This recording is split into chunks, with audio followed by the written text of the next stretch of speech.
Breaking news చూస్తున్నాం. ఖమ్మం జిల్లాలో పంచాయతీ ఎన్నికల సందర్భంగా రెండు భిన్నమైనటువంటి ఘటనలు చోటు చేసుకున్నాయి.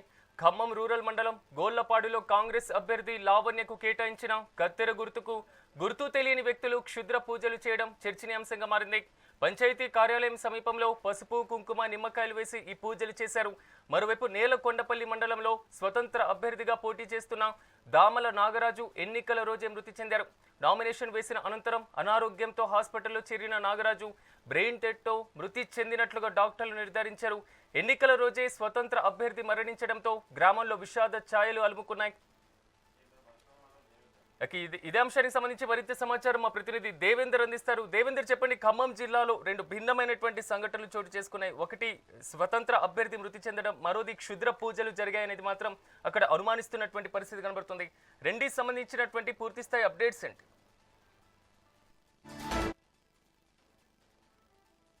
కాలంలో టెక్నాలజీ డెవలప్ అవుతున్న నేపథ్యంలో ఇలాంటి మూఢనమ్మకాలు కూడా ఉన్నాయని కరెక్ట్ గా చెప్పాలి. ఇందుకు సంబంధించి ఖమ్మం రూరల్ మండలంలోని గోళ్లపాడు పంచాయతీ పరిధిలో ఎన్నికల నేపథ్యంలో ఒక వింత సంఘటన చోటు చేసుకుని చెప్పాలి. కాంగ్రెస్ పార్టీ అభ్యర్థి తొండల లావణ్య కత్తెర గుర్తు తెలియని వ్యక్తులు క్షుద్ర పూజలు చేసినటువంటి వీడియో ఇప్పుడు ఖమ్మం జిల్లా వ్యాప్తంగా కలకలం సృష్టిస్తున్న పరిస్థితి కనబడుతోంది. పంచాయతీ కార్యాలయం సమీపంలో పసుపు కుంకుమ నిమ్మకాయలు వేసి క్షుద్ర పూజలు చేశారంటూ కూడా ఇటు కాంగ్రెస్ పార్టీ అభ్యర్థులు ఆరోపిస్తున్నారు. బీఆర్ఎస్ పార్టీ అభ్యర్థులే ఖచ్చితంగా ఇది చేసుంటారని చెప్పేసి కూడా చెప్తున్న పరిస్థితి కనబడుతుంది. అంటే బ్యాలెట్ పేపర్ లో కత్తెర గుర్తు ఉన్న ఆ బ్యాలెట్ పేపర్లను తీసుకొచ్చి అక్కడ క్షుద్ర పూజలు చేసి ఆ క్యాండిడేట్ గెలవద్దు, ఖచ్చితంగా ఎన్నికల్లో ఓడిపోవాలంటూ క్షుద్ర పూజలు చేసిన నేపథ్యం ఇక్కడ కనబడుతుంది. ఇది ఖమ్మం జిల్లాలో అయితే దీన్ని చేతబడి అంటారు. అటు నిజామాబాద్, ఆదిలాబాద్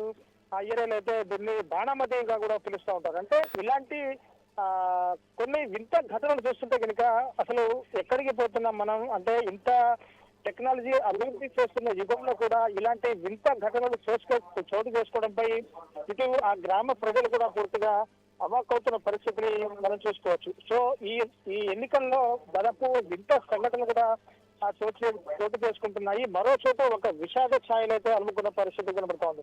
ఖమ్మం జిల్లా నేలకొండపల్లి మండలం అనాసాగరంలో గ్రామ పంచాయతీ ఎన్నికల్లో సర్పంచ్ గా పోటీ చేసిన ఇండిపెండెంట్ అభ్యర్థి దామల నాగరాజు అక్కడ మృతి చెందినటువంటి ఘటన అక్కడ ఆ గ్రామంలో విషాద ఛాయలు అమ్ముకున్న పరిస్థితిని మనం చూసుకోవచ్చు. రెండో విడత పంచాయతీ ఎన్నికలకు సంబంధించి నామినేషన్ ముగిసిన దగ్గర నుంచి కూడా అతను అనారోగ్యం పాలతో హాస్పిటల్లో చేరారు. కరెక్ట్ గా ఈ రోజు ఆ ఎన్నికలు జరుగుతున్న టైంలోనే అతను బ్రెయిన్ డెత్ తో మృతి చెందడం, వైద్యులు కూడా అతను బ్రెయిన్ డెత్ తో మృతి చెందారని నిర్ధారించడంతో అతని మృతదేహాన్ని కూడా గ్రామానికి తీసుకొచ్చారు. ఇటు ఎన్నికల హడావుడిలో ఉండగా ఇటు ఆ సర్పంచ్ అభ్యర్థి ఇటు చనిపోవడంపై కూడా ప్రజల ఓట్లు వేసొచ్చి కూడా అతని పార్థివ దేహాన్ని చూడడానికి కూడా తండోపతండాలుగా తరలి వస్తున్న పరిస్థితి. సో అక్కడ పూర్తిగా విషాద స్థాయిలో అందుతున్న పరిస్థితి కనబడుతుంది. ఈ పంచాయతీ ఎన్నికల్లో అక్కడక్కడ కొన్ని చోట్ల చెదురుమదురు ఘటనలు మినహా పంచాయతీ ఎన్నికలు పూర్తిగా సజావుగా సాగుతున్న పరిస్థితిని మనం ఇక్కడ చూసుకోవచ్చు. దాదాపు ఇప్పటి వరకు కూడా